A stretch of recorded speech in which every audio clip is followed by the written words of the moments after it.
Quanta coisa tem acontecido no mundo, não é?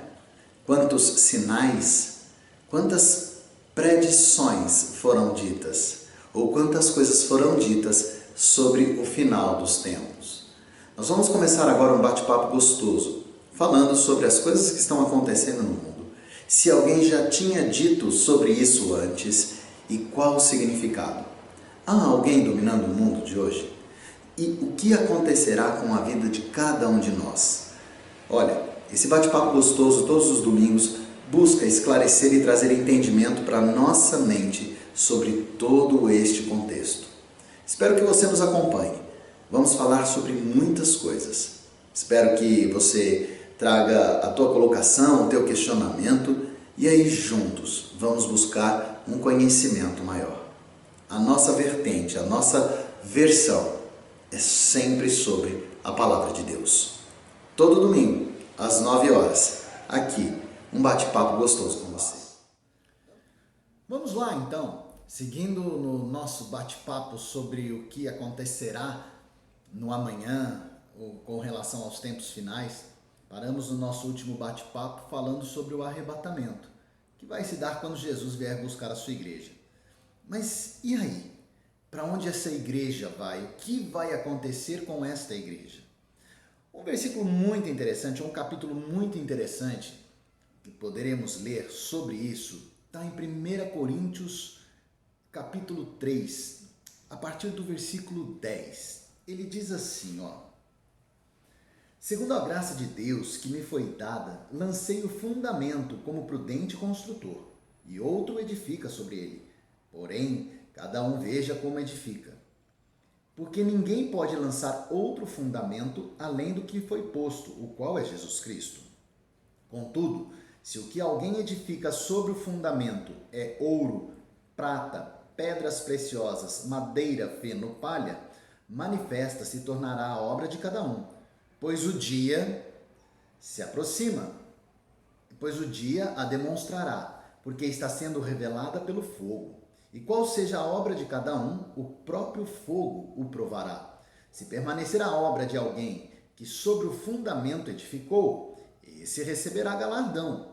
Se a obra de alguém se queimar, sofrerá ele dano, mas esse mesmo será salvo, todavia, como que através do fogo.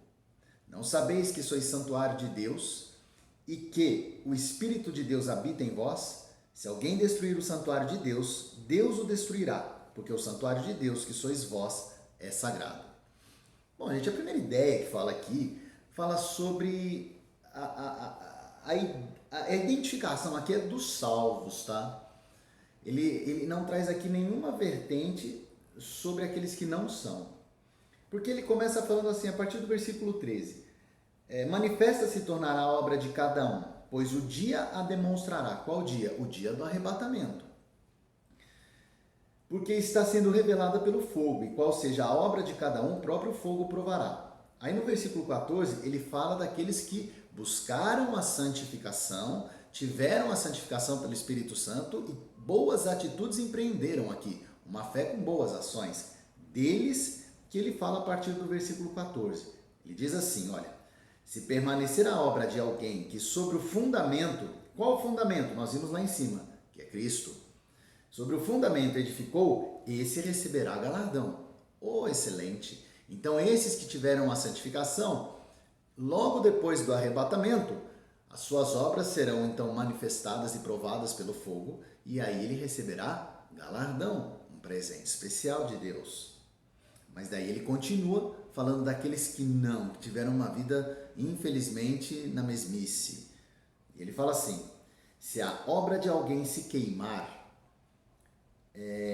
sofrerá ele dano, mas esse mesmo será salvo, todavia, como que através do fogo. Então, esse que dormiu no pecado, ou foi encontrado no pecado, na mesmice do erro, ele será salvo se ele teve Cristo como Senhor e Salvador, mas ele será salvo como que pelo fogo. Só lembrando que o fogo consome, o fogo queima, o fogo dói. Então ele será salvo, mas ele não receberá aquele presente futuro do nosso Senhor. Então essa declaração é muito clara para identificar o que virá para a igreja o passo seguinte logo após o arrebatamento. Estes que fazem parte desta igreja arrebatada serão levados para a verificação das obras. Esta verificação, ou este julgamento, nós conhecemos como o tribunal de Cristo. Cristo, então, neste momento, vai analisar e julgar somente os salvos, para identificar quais tiveram boas obras e receberão presentes, galardão, quais não. E aqueles que não serão salvos, mas pelo fogo. Então não terão o mesmo benefício que os salvos terão, que os santificados terão, melhor dizendo. Tá bom? Então olha só, Mateus 5,16, bora pegar aqui Mateus 5,16, diz assim: assim brilhe também a vossa luz diante dos homens, para que vejam as vossas boas obras e glorifiquem a vosso Pai que está no céu. Então, gente, a ideia de Deus é que nós tenhamos boas obras por quanto aqui caminhar. E que estas boas obras venham a ser vistas por todos. E aí todos vão glorificar a Deus ou vão entender o que significa Deus através desta luz que vai emanar pelas nossas boas obras. Essa é a ideia de Jesus e a ideia do Senhor. Amém? Olha só, 2 exemplos de boas obras que Jesus vai analisar sim quando formos para o tribunal dele. Uma primeira boa obra é a adoração, adorar a Deus. Olha só, Mateus 26:10. Bora pegar Mateus 26:10.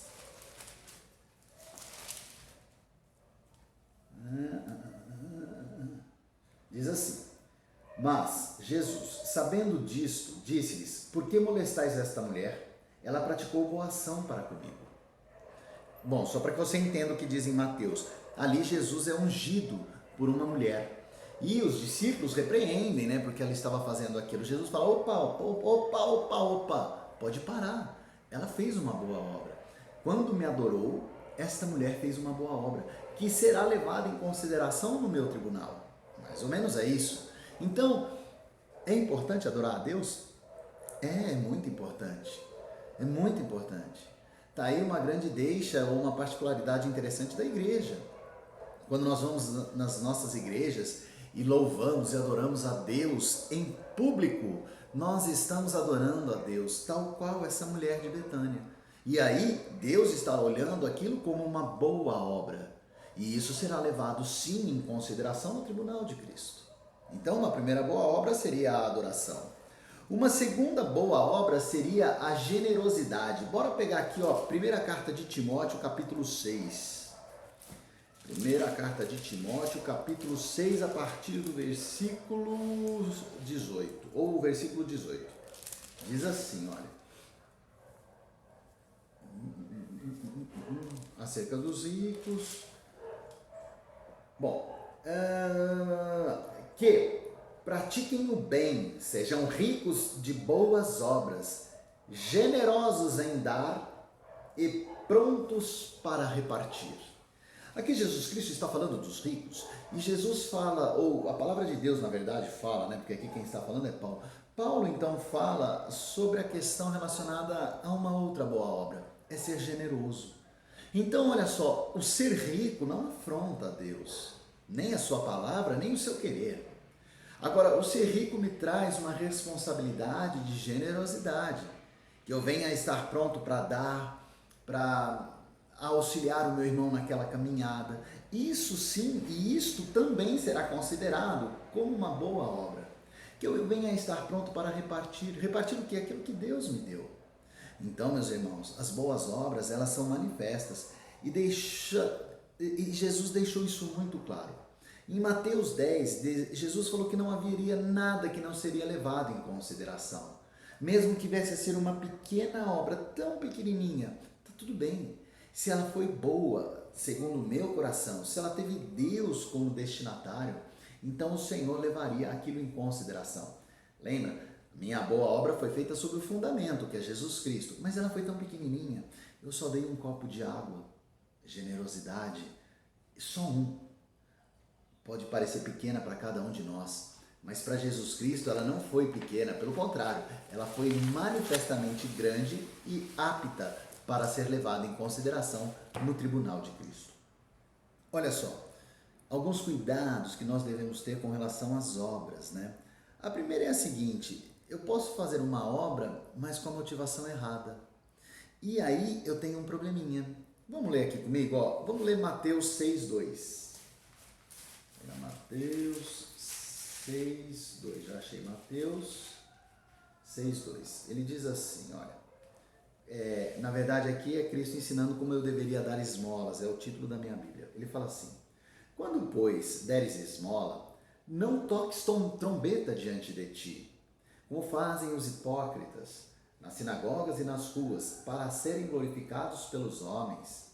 Em verdade vos digo que eles já receberam a recompensa. Tu, porém, ao dares a esmola, ignore a tua mão esquerda o que faz a tua mão direita, para que a tua esmola fique em secreto, e teu Pai, que vem em secreto, te recompensará. Então, às vezes eu sou caridoso, né? Tenho uma boa obra para ajudar as pessoas, mas e aqui vem um link muito difícil, hein? Um link muito difícil, mas eu posto nas minhas redes sociais. Olha só que interessante. Olha, gente, estou indo dar uma cesta básica, quem puder me ajudar para alimentarmos as famílias carentes. Bom, essa manifestação pública minha é para angariar mais fundos para realmente de verdade ajudar os carentes? Ou é uma manifestação pura e simples para atrair em meu favor a atenção de todos? Então todos vão falar assim: nossa, como o Vagninho é legal, olha, ele dá esmola, ele junta cestas básicas para auxiliar os carentes. Que cara bom. Errei por completo. A minha ideia ou a intenção tem que ser boa, tendo Cristo como fundamento. Lógico, se eu marqueteio, né, a publicidade, se eu marqueteio o meu ato de ajudar com o intuito de ganhar mais braços para esta finalidade, e o meu intuito é só realmente ajudar, repartir, tá tudo bem. O meu fundamento ainda continua sendo Cristo e é uma boa obra. Agora, se o meu coração está pedindo aplausos, cara, posta aí para você ter várias visualizações no teu Insta. Cara, posta aí para você ter mais amigos no teu Face. Então eu errei. E este erro é claro em dizer que a minha obra não será considerada por Deus. Pelo contrário, eu vou pagar caro e bem caro por essa escolha equivocada. Então, tomemos cuidado com aonde ou qual a motivação, qual é a base pela qual nós temos a identificação das obras. Por que eu faço aquilo? É para adorar a Deus? Ou é só tão e simplesmente para que o Vagninho tenha um ganho, para que uma comunidade, uma igreja tenha um ganho? Aí eu tenho um problema muito sério. Deus tem que ser o meu maior e único objetivo, base e fundamento. Amém? E olha só, os galardões eternos, eles são divididos por algumas situações. Nós podemos identificar algumas questões. Eu não posso te dizer o que vai ser, tá? O que nós vamos ganhar. Mas olha só, como você pode acompanhar aí no gráfico, nós temos algumas identificações sobre os galardões. Vamos falar sobre eles. Então, a primeira ideia é que eu posso ter uma coroa, ou eu vou ganhar, na verdade, uma coroa incorruptível, uma coroa da salvação, que é a coroa da vitória, tá? E isso serve para aqueles que entregam a sua vida para Jesus Cristo. É aqueles que resistem à sedução da carne, resistem aos prazeres do mundo. Esses vão ganhar, então, a coroa incorruptível, a coroa da vitória. Uma ideia sobre isso fala sobre os atletas. Então, primeira carta aos Coríntios, né, capítulo 9, 25, diz assim, olha: todo atleta em tudo se domina, aqueles para alcançar uma coroa corruptível, nós, porém, a incorruptível. Então, isso é um significado claro, que na minha jornada deste lado da eternidade, eu tenho que ter, então, uma busca pela coroa incorruptível, a manutenção da pureza, do caminhar sem pecado. É difícil? Muito, como também é difícil a empreitada de um atleta. Mas ele faz, para ganhar uma coroa que se corrompe. E nós, para buscarmos uma coroa que não se corrompe, que não se deteriora, que é a coroa da vida eterna.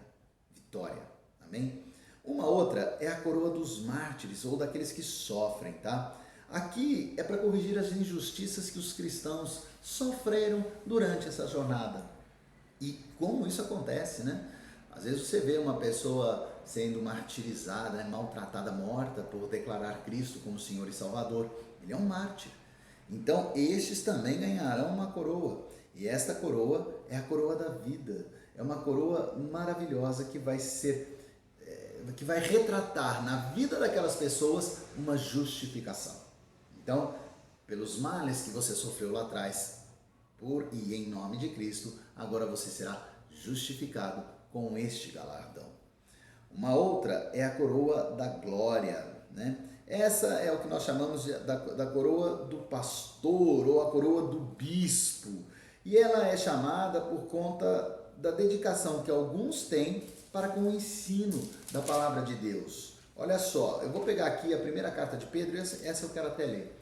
Capítulo 5 diz assim, 1 Pedro 5,1: Rogo, pois, aos presbíteros que há entre vós, eu, presbítero como eles, e testemunha dos sofrimentos de Cristo, e ainda coparticipantes da glória que há de ser revelada, pastoreai o rebanho de Deus que há entre vós, não por constrangimento, mas espontaneamente, como Deus quer, nem por sorte da ganância, mas de boa vontade, nem como dominadores dos que vos foram confiados, antes, tornando-vos modelos do rebanho. Ora, logo que o Supremo Pastor se manifestar, olha o que ele fala agora, recebereis a imarcessível coroa da glória. Então a coroa da glória serve para aqueles que ensinam a palavra de Deus, mas ensinam de forma correta, tá bem? Aí vem a coroa da justiça, é um outro galardão. Essa será reservada para aqueles que foram inspirados na iminente volta de Jesus Cristo, tá bom? Então olha só, de alguma forma, esses que guardaram esta pureza para esperar a volta de Jesus Cristo ganharão então esta coroa, chamada coroa da justiça. E a última que eu posso identificar seria a coroa da alegria. Ela está reservada para aqueles que buscaram as almas perdidas e trouxeram elas para a salvação.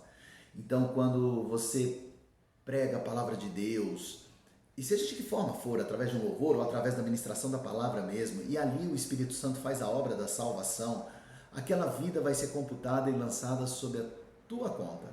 Então, no tribunal de Cristo você vai ter também esta marca. Cristo vai te dar também um galardão por conta disso, tá? Mas olha só, todas essas coroas, elas representam símbolos do que há de vir no dia do juízo, ou aquilo que precede o juízo final do tempo. No julgamento dos crentes, eles vão receber presentes expressivos, e cada um por conta das obras que aqui praticou.